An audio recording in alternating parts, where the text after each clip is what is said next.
Assalamualaikum dan hai semua. Hari ini saya nak kongsikan satu kisah misteri yang berlaku di sebuah rumah anak yatim. Kisah ni bermula bila pihak polis menerima satu laporan tentang kehilangan seorang budak lelaki.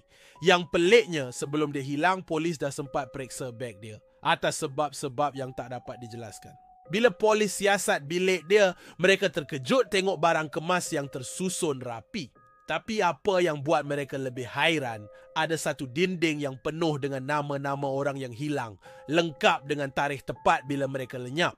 Paling mengejutkan, dalam laci meja ada satu kad memori.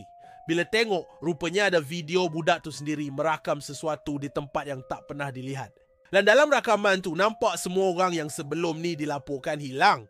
Tapi yang buat bulu roma meremang, suara dalam video terakhir tu bukan suara dia, tapi suara lelaki dewasa yang cakap permainan dah bermula.